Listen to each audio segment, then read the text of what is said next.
Oh, you're talking about Coach Saban. Oh, So Coach Saban's whole mantra is "So what? What's next?" And it's kind of amazing, like how much if you live. And I played for Coach Saban for 4 years, and he essentially his whole mentality when he approaches life is like, "So what? What's next?" Cool, we won a championship. So what? What's next? Awesome, we brought in the number one recruiting class. So what? What's next? Oh, today was a great day in the fourth quarter program. So what? What's next? Like he lives by that mantra. And it's amazing, like how it applies to us that have lived in that world for 4 years, and how it becomes challenging as an adult, where it's like, okay, we had a great career achievement. Oh, we just had, we just bought a house or whatever. Oh, we want this. Oh, we have this. Oh, we were desiring this or whatever. And you get what you want, and it's so what? What's next? And it's kind of amazing how it's like infiltrated my brain, and it's awesome, man. Having played for Coach Saban, like the number one influence in my life is my dad. But Coach Saban probably unintentionally would be second, just because those 4 formative years with him were instrumental in like what I've become as a person. So the so what next mentality is great. So as soon as we lost that member guest off the Bluestone, it was like, all right, we're disappointed. So what's next? so I like, like that. It's good. That's a good lesson. so is Coach Saban, is he a guy like after y'all win the national championship, he's not going to go on like a week-long bender like the rest of us? No, he actually yelled at us in the locker room postgame because we were playing the Texas Longhorns, and we were up 24-3 at halftime, and we were in a great spot. We I don't want to say we took our foot off the gas, but the level of intensity in the second half, not what it needed to be probably. So he was very adamant about like, hey guys, proud of y'all. You guys did a great job. But for those of you coming back, like we got to be better. Like we got to be better in the second half. We got to finish. Stuff like that. So, yeah, I mean, that's the way he operates. This is a guy, too, that when they implemented the 4-team playoff, it went from the national championship being played on, January 4th, 5th, 6th, 7th, to the national championship being played on the 11th, 12th, 13th, 14th. And he was frustrated because that was 7 less days he'd have on the recruiting trail that he would have had under the BCS format. So that's just the way so what? Like the national championship, yeah, we'll win it or we'll be in it. Who cares? Like what's next? Like I got to recruit for next year, and you're getting in the way with the dang national championship. So that's just the way he was wired, man. That's so what's next? Yeah. Right. Did you, when you were playing for him, could you have ever imagined a day where you'd say Nick Saban is a member of the sports media? Never in a million years. But the funny thing is even when you listen to him on TV, he'll still say things like "you guys" or "y'all," like when referring to people talking about the team. Like y'all just think everything just happens. Y'all just think Alabama's going to roll up and get things done. Y'all just think it's like, Coach, you're one of us. Yeah. Like you are us. Like it's not y'all anymore. Like you have to embrace the hat that is the media member. And I think some people can get away with that, like Colt, Smiley, and those guys, like those that are still very, very close to it and not far removed from it. But once you have like fully embraced the media member role, it just is what it is. Like you can dislike what the media does or what it stands for, the narratives that it creates, but you're part of it. So yeah, it's kind of funny how he still refuses to acknowledge that he's joined the dark side. Yeah, Coach, you also need to wear your credentials at SEC Media Day nowadays. Mm-hmm. Okay. You don't get no pass just because you're Nick Saban. You wear them credentials. You're media. Let's not get carried away. I think he'll be all right at SEC Media Days. And frankly, if somebody stops Coach Saban because he's not wearing his credential, I would love to see that interaction. Yeah, I'm with you. I think Coach would be just completely dumbfounded. I think he'd be like, I wouldn't know what to do. But it wouldn't surprise me. There are some people that are not super big sports fans that might not know who he is. And that's happened since he's been on the side of the world. He's a beauty, and he's good at the media. Like he's fun to watch with him and McAfee on game day. But I've only had one interaction with Coach Saban, and it was thanks to Sleaze. I was actually caddying for Taylor Montgomery at the Phoenix Open one year, and he set it up where we were going to play the second 9 of the Pro-Am with Coach Saban. So it is a miserable day in Phoenix. Like it is. We get to they started on the back 9. They get to 1. We're joining them. Get up there, introduce. He's got his Alabama straw hat on and everything. He's ready to rock. And the rain it is monsooning out here. It is miserable. And we were just sitting there waiting to see if they're going to blow the horn. Taylor hit. They get ready to go hit. And he's got his umbrella and he's just, stone faced. He goes, boys, I have a rule. I'll never quit a round of golf unless I'll be willing to cancel football practice. He said, football practice is over. He said, we're out of here. He's like, I ain't playing in this.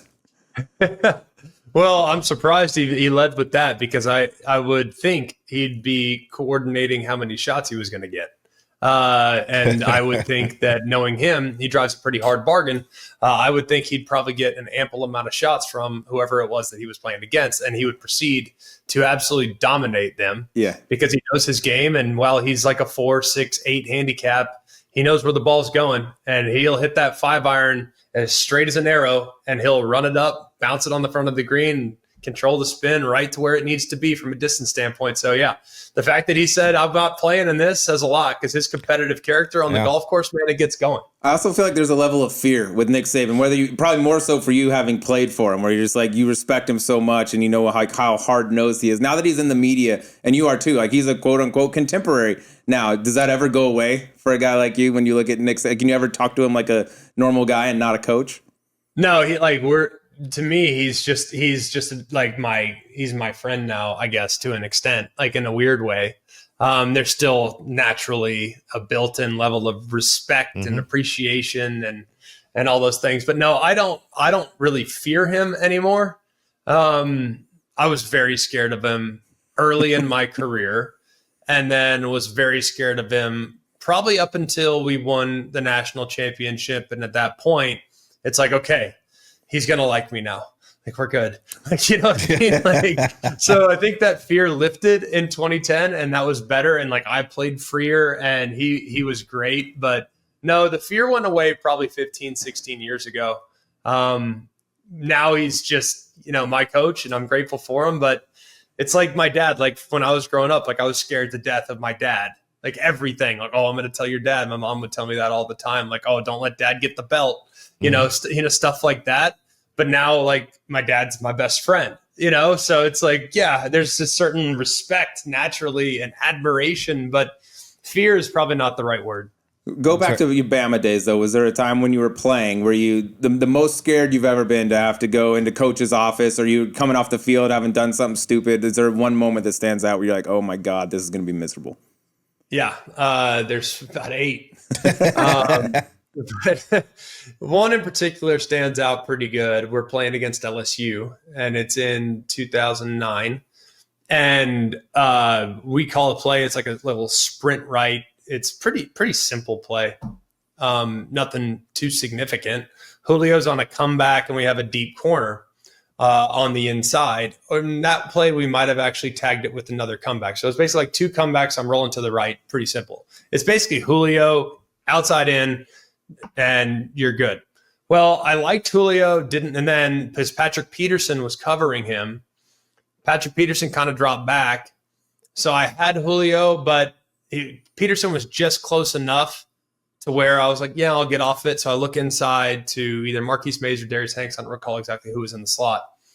I look inside, don't like it, get back out to Julio, and Peterson had actually retreated a little bit more. So I try to cut it on the sideline, and Peterson plays it perfectly. I mean, the guy's like a fringe Hall of Famer. He might get in. I don't know if he will or not, but he played it perfectly and like jumped it and picked it off. But thank God, like his toes were out of bounds. I mean, and LSU fans still to this day are convinced that he picked that ball off. Now, frankly, would it have made a difference? Probably not, because the LSU offense at that point was not a whole lot to be afraid of. So it might not have made a huge difference. But long story short, they were reviewing the play. And I remember vividly being on the sideline and having him just staring at me and not saying a word, like not a word, like to the point where it was like the anger in his eyes said all that needed to be said. And I'm sitting there as the replay is being reviewed, and I'm like, please God, rule this incomplete. And it had to have taken, it felt like it took 2 hours. And coach wouldn't say a word. I mean, he just would, arms crossed, staring at me with fire in his eyes. And I'm sitting there like, please, because if this thing's picked, he's going to destroy me. I mean, absolutely wear me out. Like, he is right in my face, preparing for the referee to come over the headset and say, The call on the field is overturned. 1st and 10 LSU, and I'm going to hear about it. And I knew I was about 18 yards to the bench from that point, and he was going to follow me for 18 yards all the way to the bench where I was going to set my helmet down and then sit down and take an absolute ear lashing. Mm-hmm. So yes, that was one that was really bad. Lucky for me, it was ruled incomplete, and coach turned around and didn't say a word after that. But Damn. He was ready. It was about to go, and it would not have been fun had Patrick Peterson actually secured that one in bounds. Yeah, the silence can be worse than the yelling. It's like when you mess up as a kid and you get in the car and your dad just drives. Doesn't say it. You're like, oh my God. Say something. So much worse. Yeah, just chew my ass out. Do anything. The silence is killing me. I'm sorry. He'll never do it again. Well, it's for the anticipation of what's coming because you know it's coming. Like you're going to either get it tonight on the sideline or you're going to get it tomorrow in the film room. And I probably got it the next day in the film room, but thank God it wasn't that bad. But you know it's coming. So the fear of what's coming is often worse than the actual receiving of what you're getting. So you're right. Like the fear is the worst, the absolute worst.